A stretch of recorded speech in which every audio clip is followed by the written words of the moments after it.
स्वागत है आपका हमारे YouTube channel infinity classes Gorakhpur में। सो स्टूडेंट, आज इस वीडियो में हम बात करेंगे अध्याय यानी कि चैप्टर 4 की। ठीक है, जो हमारा चौथा चैप्टर है वो क्या है, ठीक है ना। तो दो चर वाले रैखिक समीकरण, ठीक है, उसके इंट्रोडक्शन पार्ट को जानेंगे।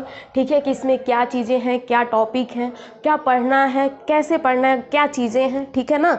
मतलब कौन से रूल अप्लाई होंगे, कौन से फार्मूले अप्लाई होंगे, यही सारी चीज़ें इसमें हमें पढ़ना है। ठीक है, तो पहले इंट्रोडक्शन पार्ट में देख लेते हैं क्या क्या चीज़ें हैं। ठीक है, पहला देखा जाए अगर इसमें, तो टॉपिक क्या बन रहा है हमारा, बीजीय व्यंजक क्या होते हैं। ठीक है, बीजीय व्यंजक होते क्या है, डेफिनेशन क्या लिखा गया है। बीजीय व्यंजक चरों और अचरों के गुणनफल से पद बनते हैं, जैसे 3xay 2xyz 5x2। ठीक है ना। अब ध्यान दीजिएगा, चर और अचर क्या होते हैं। ये जो x और y यहाँ पे लिखे हुए हैं, ये x और y ये चर हैं। अब अचर क्या होते हैं, तो ये जो 3, 2, 5 ये सारी चीज़ें जो दी हुई हैं, ध्यान दीजिएगा, यहाँ पे इसका मल्टीप्लाई हो जाएगा तो ये 10x हो जाएगा। ठीक है ना। तो ये सारी चीज़ें होती हैं अचर। चर वो होता है जिसका मान क्या होता है, बदलता रहता है, लेकिन अचर वो होते हैं जिसका मान स्थिर रहता है। ठीक है ना, मतलब अगर 2 है तो 2 ही रहेगा, वो तो चेंज होगा नहीं। ठीक है, तो बीजीय व्यंजक चरों और अचरों के गुणनफल, ठीक है ना, गुणा करने से जो गुणनफल पद होते हैं वो बनते हैं। जैसे यहाँ पे एग्जाम्पल में दिया हुआ है, व्यंजकों को बनाने के लिए पदों को जोड़ा जाता है। ठीक है, व्यंजक बनाने के लिए पदों को भी क्या करते हैं, जोड़ते हैं। ठीक है, अब बीजीय समीकरण क्या होता है, तो ध्यान दीजिएगा, जो बीजीय व्यंजक होते हैं उन्हीं के जुड़ने से या फिर उन्हीं से हमारा बीजीय समीकरण बनता है। बीजीय समीकरण बीजीय व्यंजकों की समानता का वह कथन होता है जिसमें एक अथवा अधिक क्या होते हैं, चर उपस्थित होते हैं। जैसे 2x - 3y = 7, x और y क्या है, चर हैं, एक बीजीय समीकरण है। ठीक है ना। बीजीय समीकरण क्या होता है, जिसमें एक या एक से अधिक चर क्या होते हैं, जुड़े होते हैं, वो हमारा होता है बीजीय समीकरण। एक चर में रैखिक समीकरण क्या होता है, एक चर दिया हुआ है। ठीक है ना। और रैखिक समीकरण क्या होता है, रैखिक समीकरण हो सकता है आप पीछे पढ़े भी हो कि रैखिक समीकरण होता है जिसका घात 1 हो। ठीक है, उसमें जो चर हो और चर पे घात कितना हो, 1 हो, वो होता है हमारा रैखिक समीकरण। ठीक है, अब यहाँ पे दिया है वह समीकरण जिसमें केवल एक ही चर राशि हो तथा उसकी घात भी क्या हो, 1 हो। उसमें चर कितनी हो, 1 हो, और घात भी 1 हो, उसे हम एक चर में रैखिक समीकरण कहते हैं। ठीक है, अब जैसे कि ax + b = 0 दिया हुआ है, एक रूप की समीकरण जहां a तथा b वास्तविक संख्या है। वास्तविक संख्या यानी कि रियल नंबर क्या होती हैं परिमेय और अपरिमेय संख्याएं, रेशनल और इरेशनल नंबर जो भी होते हैं वो सारे जब मिला दिए जाते हैं तो वो होते हैं हमारे वास्तविक संख्या। ऐसे कह सकते हैं जो भी संख्याएं होती हैं, पूर्ण, पूर्णांक, प्राकृतिक संख्या, परिमेय संख्या, अपरिमेय संख्या, ये सारी संख्याओं का समूह, ग्रुप हमारा क्या होता है, वास्तविक संख्या होता है। ठीक है, ध्यान दीजिएगा, यहाँ पे a ≠ = 0, जो a है वो 0 के बराबर नहीं हो सकता है। x एक चर है, जो x है वो एक चर है, को एक चर में रैखिक समीकरण कहते हैं। ध्यान दीजिएगा, यहाँ पे जो हमारा ये दिया हुआ है ax + b = 0, इस पे पावर 1 है और चर भी 1 है, तो इसलिए इसे हम एक चर में रैखिक समीकरण कहेंगे। ठीक है, तो ये जो छोटी सी मेरे हम लोग की टॉपिक थी वो क्लियर हुई। उम्मीद करती हूँ कि जो भी पढ़ाएं वो थोड़ा वो समझ में आया होगा। अब चलते हैं आगे वाले टॉपिक पे। अब देखिए अगला टॉपिक क्या दिया हुआ है, पहले तो एग्जाम्पल देख लेते हैं एक चर में रैखिक समीकरण का। वो क्या दिया हुआ है, 5x + 8 = 9 - x। अब ध्यान दीजिएगा, जो नंबर है, ठीक है, अचर और अचर को जोड़ लेते हैं।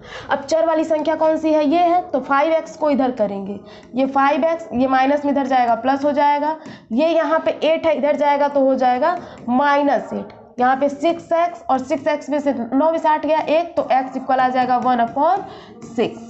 ये हो गया। अब ध्यान दीजिए, यहाँ पे x की वैल्यू निकल करके आई है। ठीक है ना। अब इस समीकरण के लिए बस यही हो सकता है, यानी इसका अद्वितीय मान यही हो सकता है, एक ही हो सकता है, 1/6।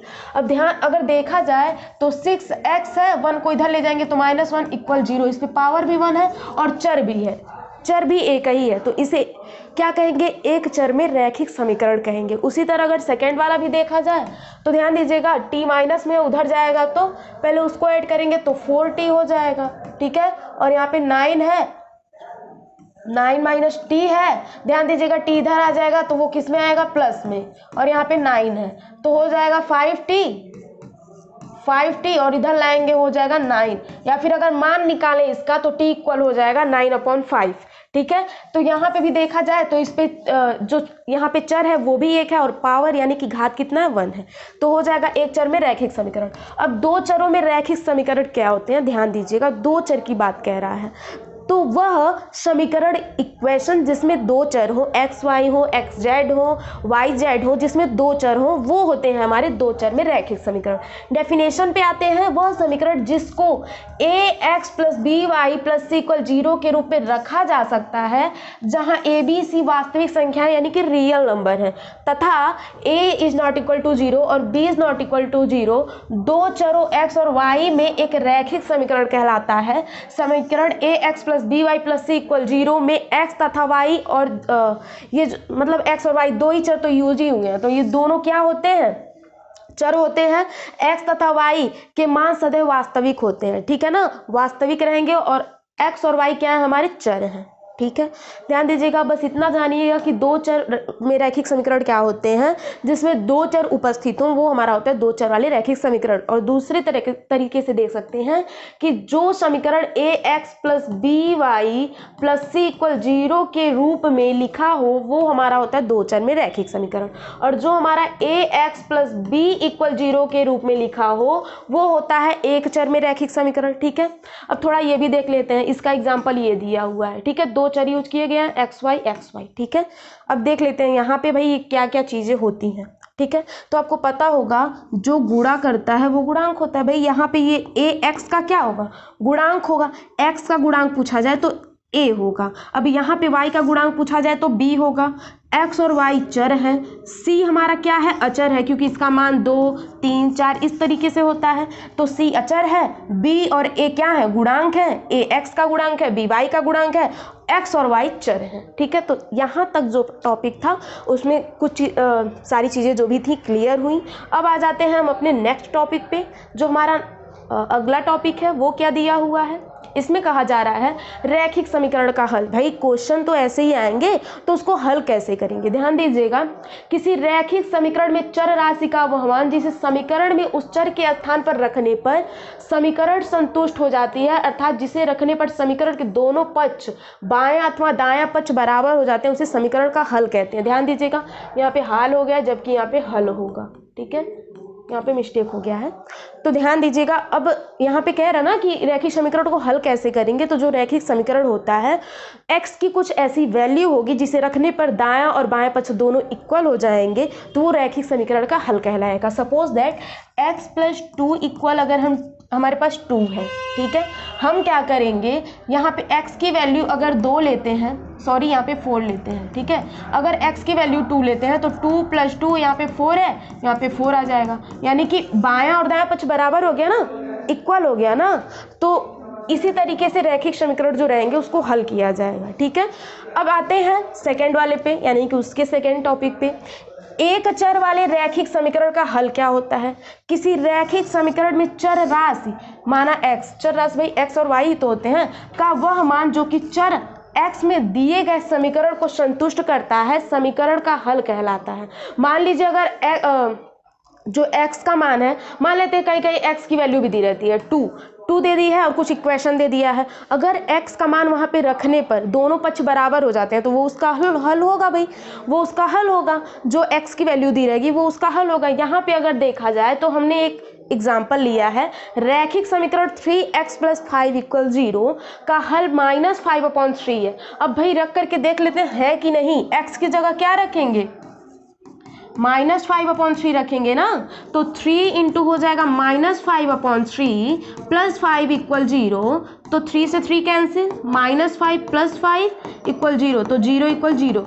तो यहाँ पे हमने देखा कि ये इसका हल है, और यहाँ पे हमने एक कंडीशन लिखा है नोट में, एक चर वाले रैखिक समीकरण का हल अद्वितीय होता है, अनोखा होता है, मतलब एक समान, मतलब ऐसे बोल सकते हैं कि एक ही हो सकता है, क्योंकि हमने यहाँ पे देख भी लिया भाई इसका हल एक ही हो सकता है ना। यहाँ पे जो भी एक ही चीज़ें रखेंगे तो कैंसिल होकर के क्या आ जाएंगी, अद्वितीय होता है, अनोखा होता है। ठीक है, यहाँ पे ये जो दो टॉपिक थे ये भी क्लियर हुए।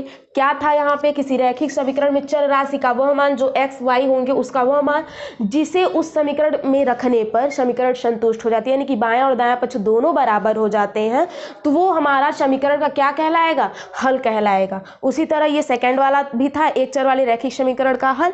अब चलते हैं हम अपने नेक्स्ट टॉपिक पे, देखते हैं नेक्स्ट टॉपिक हमारा क्या है। तो ये है हमारा दो चर वाले रैखिक समीकरण का हल। अब ये क्या होता है, ध्यान दीजिएगा, x और y के मानों का युग्म, युग्म मीन्स होता है जोड़ा, पेयर।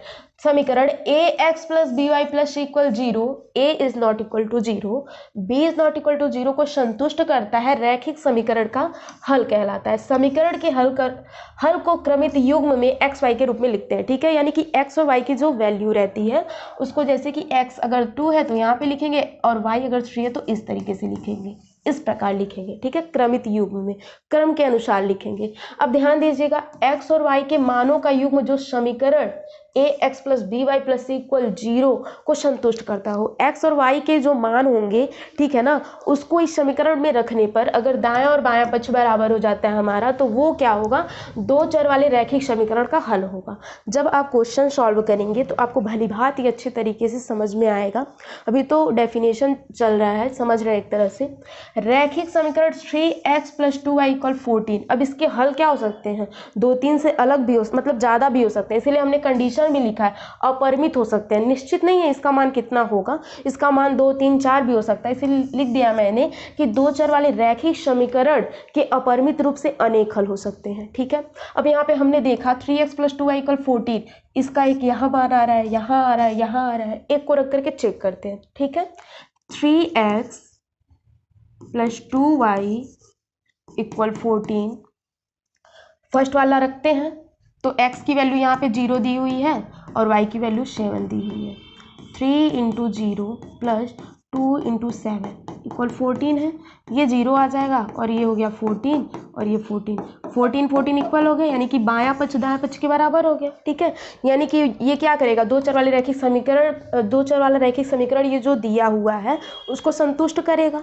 ठीक है, अब दिया हुआ है यहाँ पे एक और कंडीशन, x तथा y अक्षों के समीकरण का क्रमशः y इक्वल 0 और x इक्वल 0 होते हैं। ठीक है, तो यहाँ तक ये टॉपिक थी जो क्लियर हुई।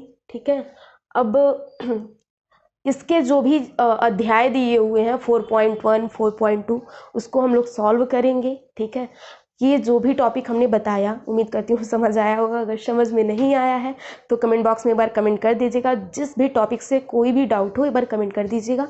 आज के लिए बस इतना ही, मिलते हैं नेक्स्ट वीडियो में।